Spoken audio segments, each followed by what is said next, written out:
think he was a kicker. Unless he's just there for like the, like a celebrity coach or whatever. So, yeah, Carl Weathers, what are you going to do? If you listen to us on iHeartRadio, tell me where you do that, especially if you do it out of state. I'd like to know where people are. Let me give you some brand new listeners from out of state. Craig listens in Naples, Florida. Jeff the Trucker's in Yuma, AZ. Eric is in Emmitsburg, Iowa. Chelsea's one of our Canadian bureau chiefs. Peterborough, Ontario. Lisa Z is up in Buffalo. And we have a handful of people who live in the greater Nashville metropolitan area, specifically Franklin, Tennessee, which I think is a southern suburb of that. It's where Darius Rucker lives. See what happened to Darius Rucker? You know who Darius Rucker is, Poundcake? Hootie and Blowfish. Hootie. Well, front of that band, people called him Hootie, and it caused him no small amount of consternation because he's like, I'm not Hootie. There is no Hootie. Right. He's like, it was a terrible, terrible name for a band. Terrible. If we could go back in time, it's like the guys in Incubus. If we could get in a time machine, we never would have called our band Incubus. It's ridiculous. It's juvenile. But Hootie and the Blowfish, I'm sure they thought they were being cheeky or whatever, and it stuck. But people would call him Hootie, assuming that the guys in the band were the Blowfish. And he's like, no, my name's Darius. I'm unclear as to what happened because he was on TMZ that he got busted for an alleged drug offense, for a handoff. But it doesn't say what because he basically paid $1,000 to get out, and he's out. Arrested for 2 counts of simple possession, casual exchange of a controlled substance. You think they just caught him buying coke from somebody? I mean, could it be as simple as that? I mean, probably not cocaine. It might be something. Is weed legal in Tennessee? Maybe it's a pot charge. No. Oh, well, then maybe it's a pot legal. thing. Okay. I doubt it. Tennessee is redder than Ohio, and it just got legal in Ohio. I would be very surprised if pot was legal in Tennessee. They said he also had expired tags. I mean, if you're going to be driving around, buying weed, huh? He can't get people to update his stuff for him. He ain't got an You assistant. forget, he's divorced. His wife probably did that stuff for 20 years. That and reminds he me, forgot. I gotta renew my license. When was this? My birthday's in a couple weeks, so I got to do you have to do it coming up. But this is a good reminder to get that stuff done. Yes. Yeah. You don't want to get the Hootie treatment. No, I don't. Tennessee is one of 11 states that have not legalized marijuana. They've criminalized it or provided a widely accessible medical marijuana system. That's what I'm saying. So I guarantee he'd probably buying a dime bag off of someone very casually and then got popped. $10,000 bond. So what? He gives him $1,000 and he's out. $10,000? That's what it says. I'm just saying, I hope it. I'm not going to jail for no pot for $10,000, so it better be coke. Can you upgrade me to coke real quick so I can make it count? Well, you just got to give him 10%. I mean, he gives him $1,000 and he's out. That's not the So point. he's It's still $10,000. fully cooperating with authorities.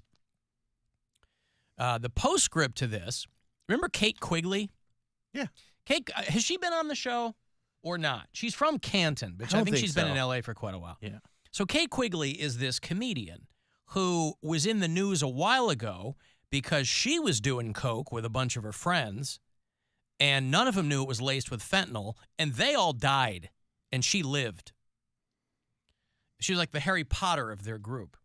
And so Kate Quigley, for a lot of people who weren't familiar with her before that was a big story. Well, she also dated Darius Rucker right after he got divorced. He was with his wife a long time. They split up. He starts going out with Kate Quigley.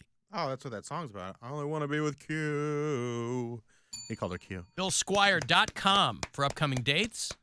You're going to be in Willoughby? Willoughby at Garage Bar, and then in Lorraine at, what is that place called? You tell me. Provisions. Something. Lorraine Provisions? Uniontown Provisions is what it's called. And some other stuff coming up, too.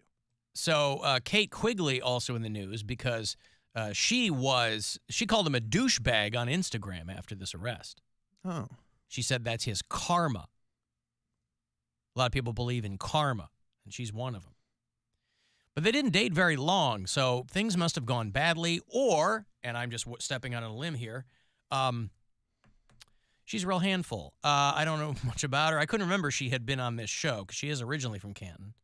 And she's done hilarities. I mean, she comes through, with some regularity. I think she came back here during the pandemic and was around for a couple, like at least a year. Okay. It was like 2022, I want to say.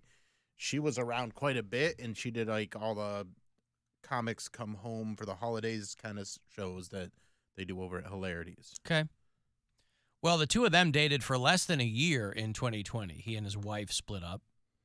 And I guess it's been a little acrimonious ever since, at least one way, if not both. But yeah, she was in the news because she had been part of this group where the other three people she was with died of an accidental overdose.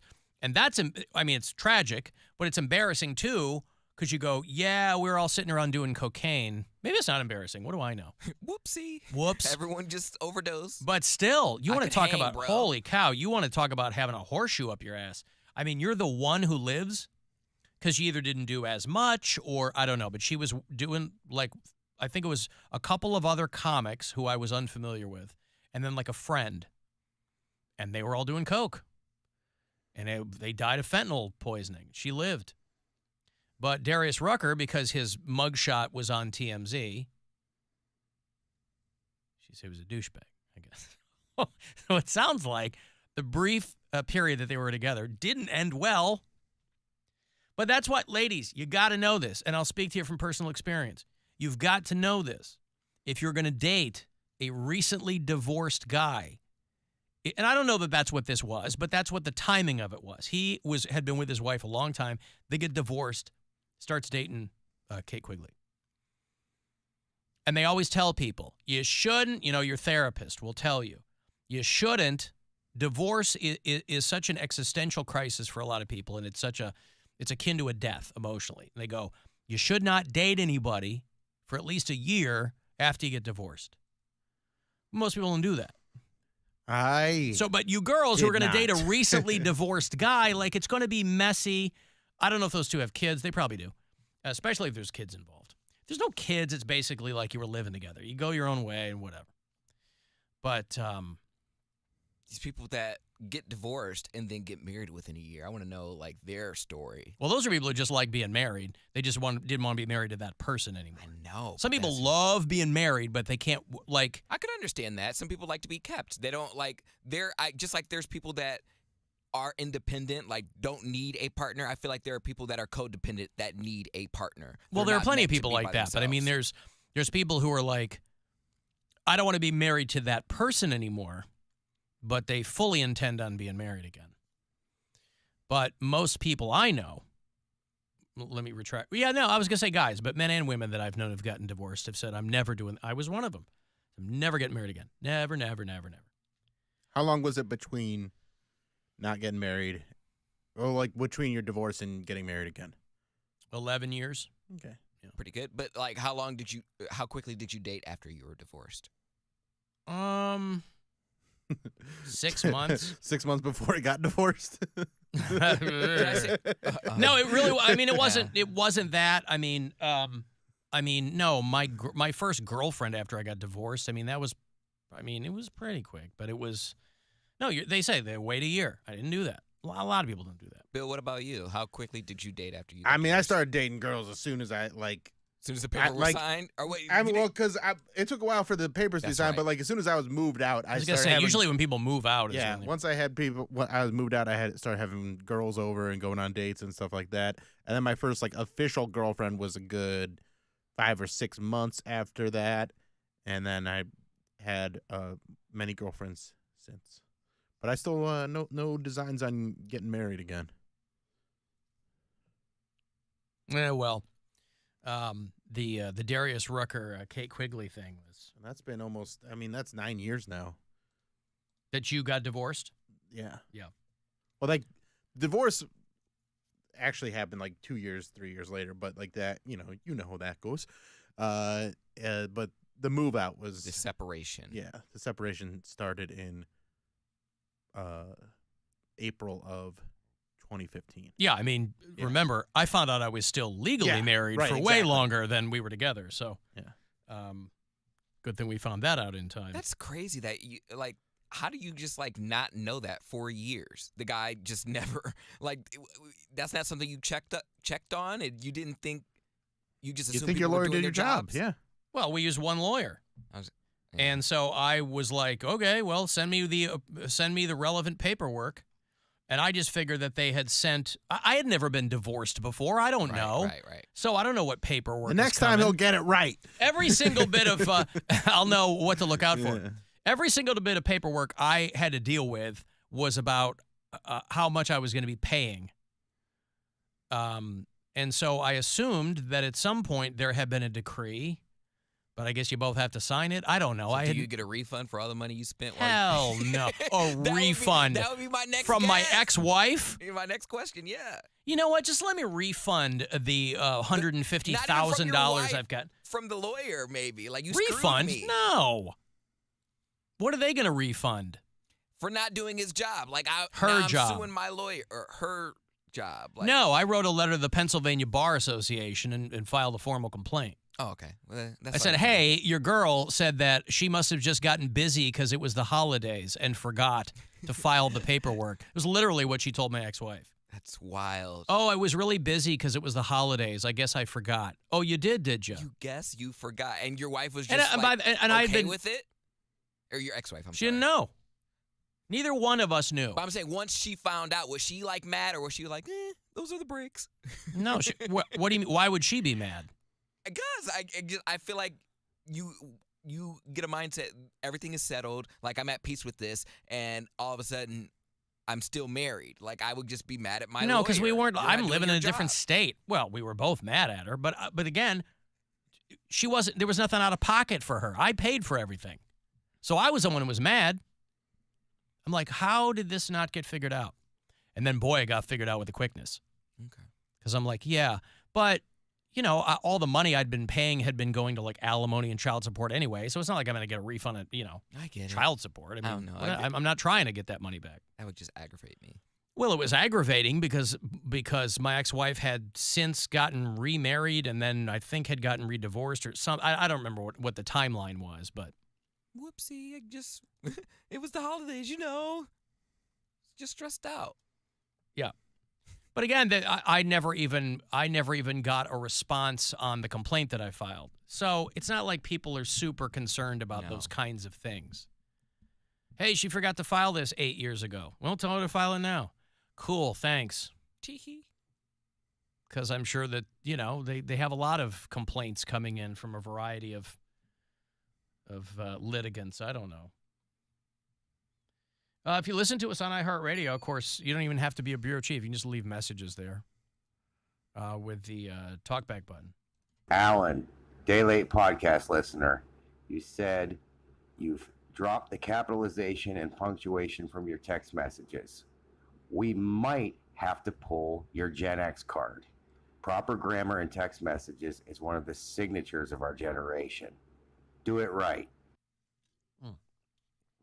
That's one of the signatures of Gen X is I know a lot of people my age, they can't spell worth a half-ass. I mean, I don't know what, I've moved into lowercase texting.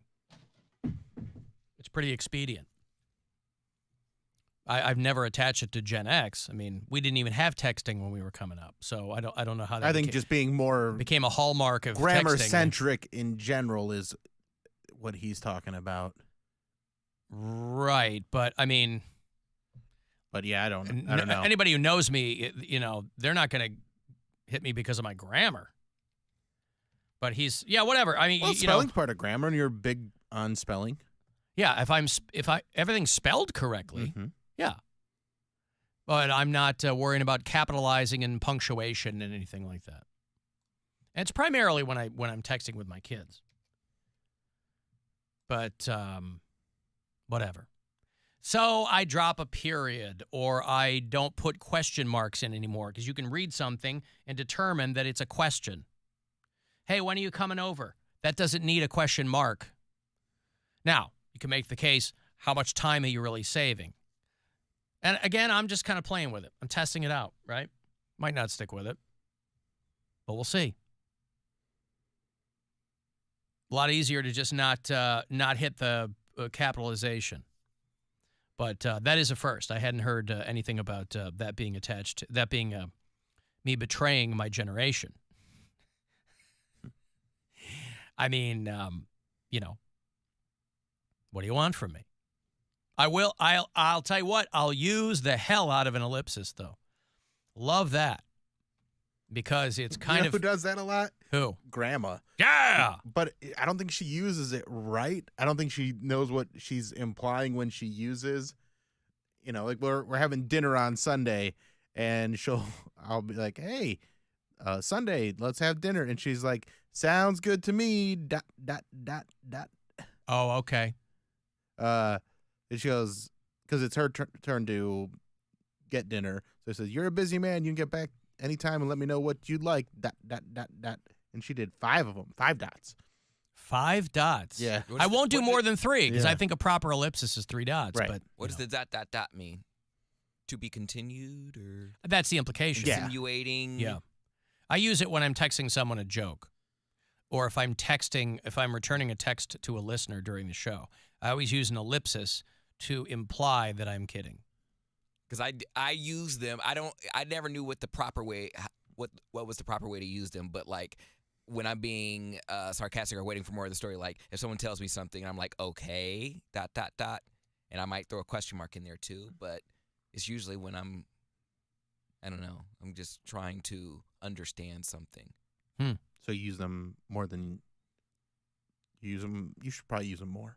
My friends talk to me differently than you guys. Like, I I'm know. not- I watched your live last night. Oh, yeah. thank Cake you. by the lake. Yeah. Yeah, we'll get into that. Okay. I got notes. Oh, you do? I do.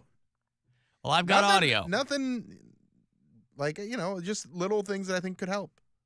Make it a little more engaging. Every little bit helps. It does. I'm going to break. More money. 3:30. Next keyword. Grab $1,000 from the Buzzard bookie. Listen for those. Last handful of them for this week on the show today. And after the break, I want to go to the Bush Show. They are doing the Greatest Hits Tour this summer. They did Buzzard Fest last summer.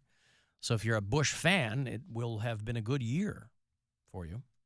So a couple of Bush tickets after the break. 35192 on a text for